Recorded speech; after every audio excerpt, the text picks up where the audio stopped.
आप सभी का स्वामी निखिलानंद जी में स्वागत है। मैंने इससे पहले मुहूर्त ज्योतिष का 11वां वीडियो बनाया। उसमें मैंने विवाह मुहूर्त के बारे में समझाया था। विवाह मुहूर्त काफ़ी डिटेल में बड़ा होने के कारण मैंने उसको पार्ट 1 में कर दिया। अब मैं पार्ट 2 आपको समझाता हूँ। उसके आगे का मैं बताता हूँ। नाड़ी दोष में केवल मध्यमा नाड़ी एकता की ही त्याज्य है। यदि राशि एक हो पर नक्षत्र भेद हो, या नक्षत्र एक हो पर राशि भेद हो, तो नाड़ी दोष नहीं लगता। राशि एक हो दोनों की, नक्षत्र अलग अलग हो और नक्षत्र एक ना हो तो ये नाड़ी दोष नहीं लगता और विवाह उसमें हो जाना चाहिए। अभी मैंने ऐसे ही एक कुंडली मिलान किया था। कृतिका, रोहिणी, मृगशिरा, आर्द्रा, पुष्य नक्षत्र, ज्येष्ठा नक्षत्र, श्रवण नक्षत्र, उत्तरा भाद्र नक्षत्र, रेवती नक्षत्रों में ये ही वर वधू के हों तो नाड़ी दोष नहीं लगता। अगर ये नक्षत्र हों तो इसमें नाड़ी दोष नहीं लगता। क्षत्रिय कुल के लिए नाड़ी दोष देखना आवश्यक नहीं है। अगर जो क्षत्रिय कुल के लोग हैं उनके लिए नाड़ी दोष देखना आवश्यक नहीं है। यदि वर कन्या की राशि का स्वामी बुध, गुरु, शुक्र में से कोई ग्रह हो तो नाड़ी दोष नहीं लगता। नाड़ी दोष होने पर महामृत्युंजय मंत्र का जाप करने के बाद ही विवाह करना चाहिए। उसे दोष शांत कर लेना चाहिए। ब्राह्मणों को नाड़ी दोष, क्षत्रियों को वर्ण विचार, वैश्यों को गण विचार, शूद्रों को योनि शुद्ध विचार विशेषताएं विचार कर लेना चाहिए। अब मैं गुण बताता हूँ आपको। वर्ण अष्टकूट आदि के गणानुसार कुल गुणों की संख्या 36 है। वर के गुणों और कन्या की संख्या 16 से 20 तक सामान्य है और 21 से 28 तक उत्तम है। 28 से ऊपर श्रेष्ठतम कहलाती है। पर मेल मिलाप में 18 गुणों से अधिक की प्राप्ति उचित एवं ग्रह में समझी गई है। अब मैं आपको बताता हूँ मंगल विचार। कुंडली में अगर मंगल विचार अगर आप मिलान कर रहे हों किसी मंगली वधू की, तो उसके बारे में आपको बताता हूँ। वर वधू मेलाप में मंगल विचार सर्वोपरि महत्व देता है। वर या कन्या की कुंडली या चंद्र कुंडली के लग्न चतुर्थ, सप्तम, अष्टम, द्वादश में मंगल स्थित हो तो विनाशकारी होता है। निम्न स्थितियां होने पर मंगल दोष नहीं लगता। पहले भाव में मंगल, चौथे भाव में मंगल, 7वें भाव में मंगल, 9वें भाव में मंगल, 12वें भाव में मंगल अगर शनि हो तो मंगल दोष शांत हो जाता है। बलवान गुरु शुक्र लग्न या सप्तम भाव में हो तो भूम का दोष नहीं लगता। कन्या की कुंडली में जहाँ मंगल हो, वर की कुंडली में वहीं कोई बलवान पाप ग्रह हो तो भूम दोष नहीं रहता। इसी प्रकार वर के वधू के बारे में भी समझना चाहिए। इन 4 स्थानों 5 स्थानों में अगर कहते हैं दोनों पक्ष में पाप ग्रह बैठ जाए, वो मंगल ग्रह भी है, तो उस मंगल दोष शांत हो जाता है। अगर मंगल दोष मान लिया आपकी कुंडली में किसी स्थान में मंगल है, वहाँ शनि भी है आपकी उसी कुंडली में, तो भी मंगल दोष शांत हो जाता है। अब मैं आपको बताता हूँ वक्री, नीच, अस्थ अथवा शत्रु क्षेत्रीय मंगल 1, 4, 7, 8, 12वें भाव में हों तब भी मंगल दोष नहीं लगता। समझ रहे हैं ना आप? वक्री, नीच, अस्थ और शत्रु क्षेत्रीय मंगल इन 4 स्थानों में 5 स्थानों में अगर है भाव में तो मंगल दोष नहीं लगता। राशि मैत्री हो, गण भी एक हो तथा 30 से अधिक गुण मिलते हों तो भूम दोष नहीं लगता। वर की कुंडली में 6ठे स्थान में मंगल, 7वें भाव में राहु 8वें भाव में शनि हो तो कन्या की कुंडली में मंगल दोष रहने पर भी उसका प्रभाव रच मात्र भी दूषित नहीं होता। वर कन्या दोनों की कुंडली में मंगल दोष हो तो दोनों में से किसी को मंगल दोष नहीं लगता। मेष राशि का मंगल लग्न में और वृश्चिक राशि का मंगल चतुर्थ में या मकर राशि का 7वें, कर्क राशि का 8वें या धनु राशि का मंगल 12वें भाव में हो तो मंगल दोष नहीं लगता। निम्न योग होने पर भी मंगल दोष रहता है। दूसरे भाव में चंद्र शुक्र हो, मंगल पर गुरु की पूर्ण दृष्टि हो या साथ में हो, केंद्र भाव 1, 4, 7, 10वें में राहु हो, मंगल राहु कहीं पर भी साथ बैठे हों तो मंगल दोष लगता है। और मंगल राहु तो साथ हो तो डबल मंगली हो जाता है। केंद्र में चंद्रमा चंद्र मंगल युक्त हो तो भी होम दोष नहीं रहता। केंद्र त्रिकोण में शुभ ग्रह 3, 4, 8, 11वें भाव में पाप ग्रह हो तब भी मंगल दोष नहीं लगता। मंगल विचार अत्यंत सूक्ष्मता एवं सावधानी पूर्वक करना चाहिए। वृष कन्या, अब वृष कन्या के बारे में आप समझिए।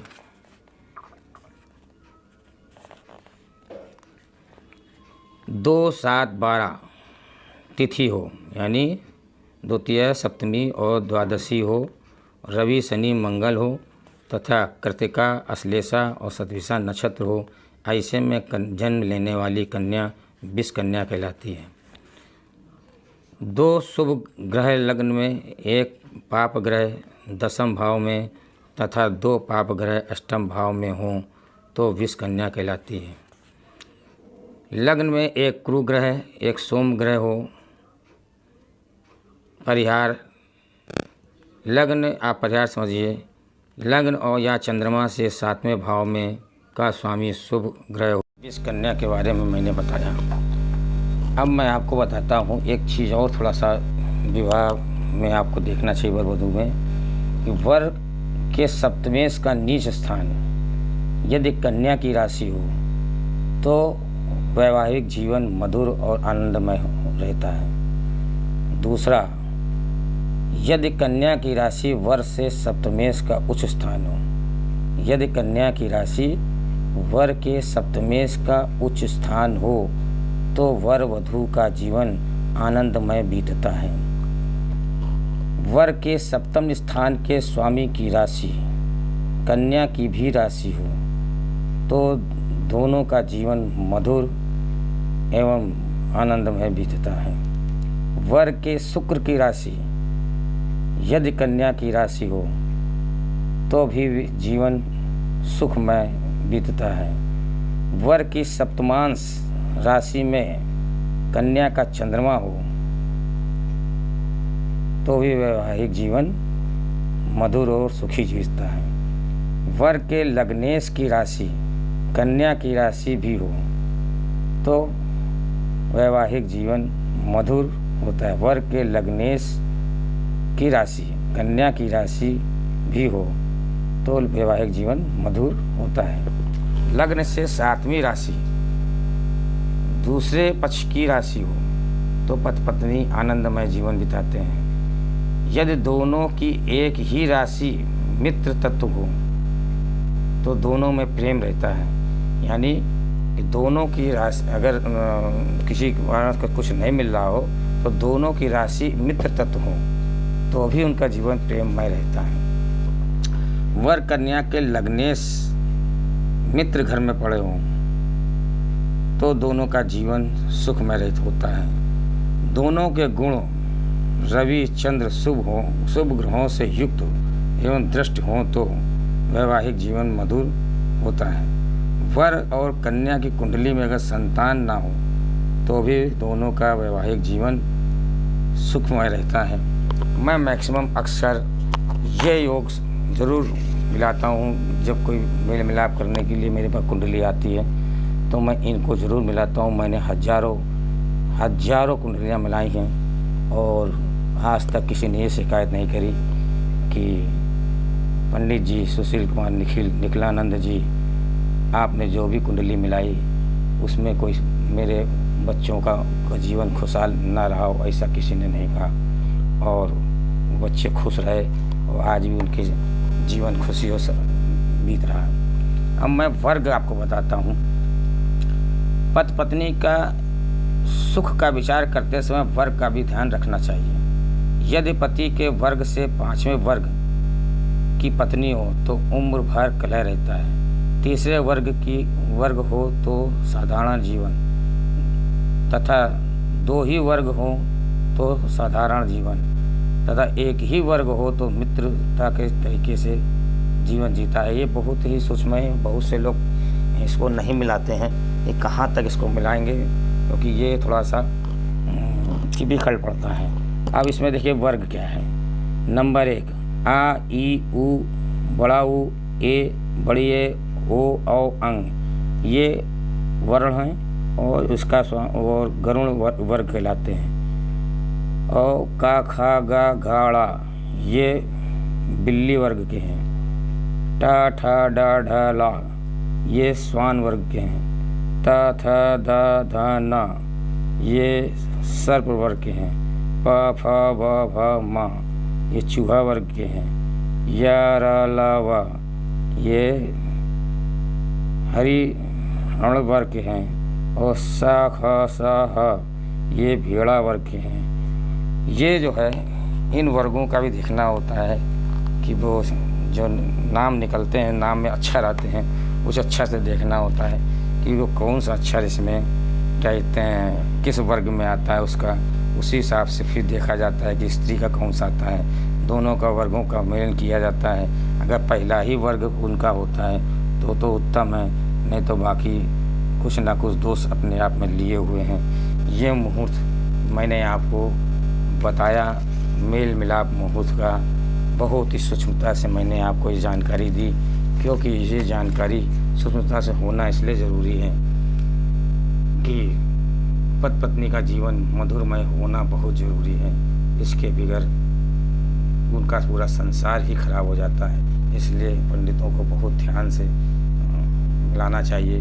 और मैं जजमानों को सलाह दूंगा कि आप पैसे देने में पंडित को कंजूसी ना करें। 10 रुपये 20 रुपये 50 रुपये दिखाते हैं लोग और उसमें पंडित फिर अपना दिमाग नहीं लगाता। आप सही ढंग से उसकी फीस दें तो, क्योंकि आप लाखों में शादी कर रहे हैं, मेल मिलाप करने में आप कंजूसी कर रहे हैं। वो पंडित का ही सारा खेल होता है। अगर ज्योतिषी अगर अपना सही निर्णय आपको सही सुनाएगा तो आप ये समझ लीजिए कि वो दंपति जीवन, वर वधू का जीवन कभी नष्ट नहीं हो सकता, खुशहाल रहेगा, खुशहाल ही रहेगा। इसलिए हमेशा इस बात का ध्यान रखिए कि 10-15 लाख की शादी करने जा रहे हैं, 100-200 के लिए पंडित को देने में कतराते हैं, जिसके कारण पंडित आपका जीवन बर्बाद कर देता है। मेरे सामने ऐसे पता नहीं कितनी कुंडलियां हैं कि ऐसी कुंडलियां आई कि पंडित जी से विधि मिलाने के बाद कुछ समझ में नहीं आया, शादी नहीं हो रही, तो वो मेरे पास आए, उन्होंने दिखाया। मैंने उनसे पूछा आपने पंडित को कितने रुपए दिए? बोले पंडित को 10 रुपये दिए। हमने 10 रुपये में तो आलू भी नहीं मिलता, आप 10 रुपये दे के कुंडली मिलवा रहे हैं। आप जिन्हें उसने जैसे मिला दी है, आप ये समझ लीजिए कि आपकी लड़की इससे शादी हो गई, या तो मर जाएगी, या रोगी होकर रहेगी, या घर बैठ जाएगी। इस चौथा काम, ये तीनों काम ही अनिष्ट हैं।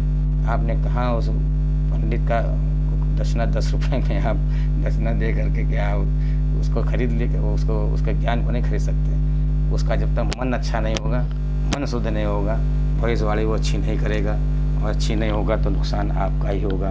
10, 100, 200 रुपये में आप अपने बच्चों का जीवन बर्बाद कर देते हैं। ये मैंने आपको मुहूर्त ज्योतिष का 11वां विवाह मुहूर्त का दूसरा पार्ट बताया।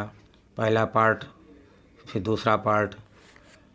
आप इसको देखिए, समझिए, और विवाह वर वधू की विवाह में बहुत सावधानी से विवाह तय करना चाहिए। आप इसको सब्सक्राइब कीजिए, सब्सक्राइब ज़रूर करिए, सब्सक्राइब में कंजूसी ना करिए और शेयर करिए, जिससे कि सभी को ये मुहूर्त का ज्ञान हो। कम से कम ज्ञान होगा तो आप पंडित से मिलाने जा रहे हो तो पंडित कोई गलती करता है तो कम से कम आप सुधरवा तो सकते हैं। आपको ज्ञान ही नहीं है और विधि में लाने जा रहे हैं तो पंडित जो बता देगा वही मानेंगे। गलत है या सही ये आप नहीं समझ सकते, उसका क्या फल मिलेगा ये आप नहीं समझ सकते। इसलिए मैंने ये मुहूर्त बताया। आप इसको सब्सक्राइब कीजिए, शेयर कीजिए और बेल आइकन अगर दबा देंगे तो मेरे वीडियो आपको हमेशा पहले मिलेंगे। विश्व का कल्याण जयकारा न लगाएं, ये हमारे धर्म को, सनातन धर्म को जोंक की तरीके से खा गया, दीमक की तरीके से खा गया, घुन के तरीके से खा गया। मैं क्या बताऊं, जब मैं सोचता हूं तो कभी कभी मुझे अपने बुज़ुर्गों पर दया आ जाती है कि इन्होंने ये भी नहीं सोचा कि हम जय जयकारा अपने विश्व के लिए लगा रहे हैं। विश्व में मेरे दुश्मन भी हैं, क्या से कैसे समझाएं, क्या करें। कलयुग ने कैसी बुद्धि घुमाई कि हम 800 साल में 1200 साल में ख़त्म हो गए बुरी तरीके से। अब भी सुधार कर लीजिए और अगर आपको पूरी तरीके जानकारी लेनी है तो आप मेरे वो 4 वीडियो देखिए। सनातन धर्म का विस्तार हो, सनातन धर्मियों का कल्याण हो, मेरे देश का कल्याण हो, मुस्लिम पापपुंज, इन वीडियो को देखेंगे तो आप समझ जाएंगे कि सनातन धर्म क्यों नष्ट हुआ। ये विश्व का कल्याण ने हमारे सनातन धर्म का को बर्बाद कर दिया।